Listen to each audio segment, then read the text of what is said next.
Rupanya secara tidak sengaja saya sedang melakukan 4 amalan sekaligus rupanya. Padahal waktu itu mikirnya sederhana. Kenapa? Daripada saya muter-muter bagi-bagi nasi ke jalan-jalan, belum tentu saya sanggup, ya. Belum tentu juga saya ketemu sama orang. Mendingan saya taruh aja di masjid biar gampang, praktis begitu. Awalnya dulu begitu. Rupanya setelah saya pelajari, secara tidak sengaja saya melakukan 4 amalan sekaligus. Yang ini menjadikan si Jum itu jadi amalan yang punya 4 keutamaan. Pertama, sedekah di hari Jumat. Kata Rasulullah, sebaik-baik sedekah adalah di hari Jumat. Yang kedua, kita sedekah ke tamunya Allah. Siapa? Orang yang habis sholat Jumat. Nah, ini jadi jawaban buat yang selama ini bertanya, kenapa si Jum di masjid? Sementara di masjid itu tidak semuanya orang miskin. Ada orang kaya, ada orang mampu. Kenapa disedekahin nasi? Nah, ini jawabannya. Bapak Ibu, kita tidak sedang zakat. Kalau zakat itu wajib ke yatim, fakir, miskin, gharib, ibnu sabil, amil, dan seterusnya. Zakat ada aturannya. Tapi kalau sedekah boleh kepada siapa saja, bahkan termasuk pada orang kaya sekalipun. Kalau nggak percaya, coba ketika Bapak Ibu umroh dan haji di Mekah, di Masjid Nabawi mau di Masjidil Haram, banyak nggak orang yang bagi-bagi makanan? Banyak? Ya. Padahal yang berangkat umroh dan berangkat haji itu kira-kira orang berduit nggak? Minimal ada duitnya, Pak. Kenapa masih disedekahin? Karena bukan maksud sedekah kepada orang miskinnya, tapi bermaksud bersedekah kepada tamunya Allah. Orang-orang yang bersedekah makanan di Masjidil Haram, di Masjid Nabawi itu bukan sedang bersedekah kepada orang miskin saja, tetapi mereka ingin memuliakan tamunya Allah. Sama, si Jum itu kenapa dibagi di masjid? Karena ingin memuliakan tamunya Allah, supaya tamunya Allah itu senang di masjid, nyaman di masjid. Karena kita ini sudah mulai bergeser, Pak, masjid ini. Masjid ini fungsinya mulai bergeser. Jadi sekedar tempat sholat. Padahal harusnya masjid itu jadi pusatnya peradaban, tempat orang ngobrol, diskusi tentang solusi, diskusi tentang masalah masyarakat, diskusi tentang sosial. Orang kalau miskin, kelaparan, datang kemana? Ke masjid cari makan. Orang nggak bisa bayar sekolah, datang kemana? Ke masjid. Orang butuh keadilan, datang kemana? Ke masjid. Orang butuh ilmu, datang kemana? Ke masjid. Harusnya begitu. Masjid jadi pusat peradaban. Nah, gimana jadi pusat peradaban? Kalau masjid tidak jadi tempat yang nyaman untuk nongkrong, untuk ngobrol. Nah, supaya nongkrong dan ngobrolnya enak, dikasih makanan, dikasih teh, kasih kopi, ya, biar ngobrol. Karena kata Rasulullah, tidak akan terjadi hari kiamat sebelum salam hanya berputar di kalangan orang-orang yang dikenal saja. Nah, selama ini itu yang terjadi, Pak. Bapak Ibu coba lihat, kalau Bapak Ibu ke mall, ibu-ibu misalnya, ibu-ibu jalan ke mall, ngelihat ada saudara muslim pakai jilbab, udah jelas-jelas pakai jilbab, disapa nggak pakai salam, assalamualaikum? Enggak.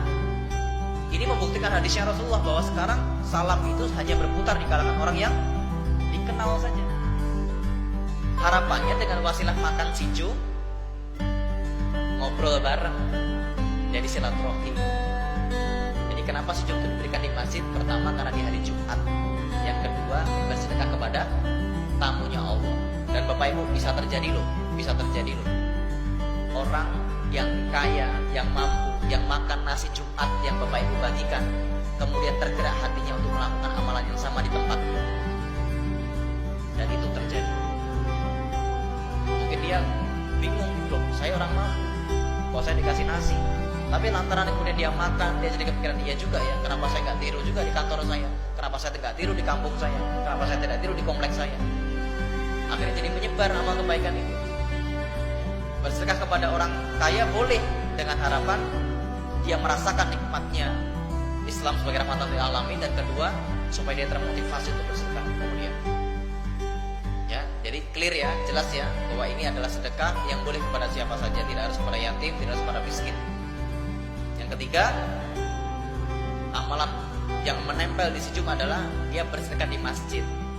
Yang tadi sudah saya jelaskan kemuliaannya masjid. Dan yang keempat, sedekah berupa makanan. Ya, kata Rasulullah, salah satu sedekah terbaik adalah sedekah makanan. Barang siapa yang bersedekah makanan, menghilangkan laparnya orang, ya, maka Allah akan pisahkan dirinya dari api neraka sejauh 7 parit. Yang 2 parit itu setara dengan perjalanan 500 tahun. Tuh bayangin. Jadi orang-orang yang membagikan makanan itu dijauhkan dari neraka, Pak. Dijauhkan dari neraka. Makanya sedekah makanan itu terbaik.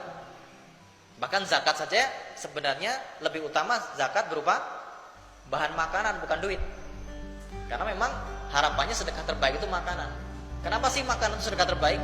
Karena ketika orang makan, misalnya nih, ada abang-abang Gojek, ada abang-abang pedagang asongan misalnya yang mampir ke sholat Jumat di sini, dia makan, kemudian nasinya jadi daging, jadi tenaga, dan tenaga itu dipakai buat cari nafkah buat keluarganya, maka bapak ibu akan dapat pahala jariahnya si bapak itu mencari nafkah. Belum lagi kalau kemudian jadi daging dan tubuh itu dipakai buat sholat, dipakai buat tahajud, dipakai buat duha, dipakai buat baca Quran, maka bapak ibu dapat amalan jariah selama daging itu bermanfaat dalam tubuhnya. Itu hebatnya bersedekah makanan. Maka amalan sijum ini dibuat sesederhana mungkin supaya pertama tidak merepotkan. Bapak ibu gak harus keliling-keliling bagi-bagi makanan di pinggir jalan. Dan rupanya secara tidak sengaja tadi saya temukan ada 4 keutamaan yang menempel di sijum. Maka ibaratnya seolah-olah kita punya 1 peluru, sekali tembak 4 sasaran. Kan enak.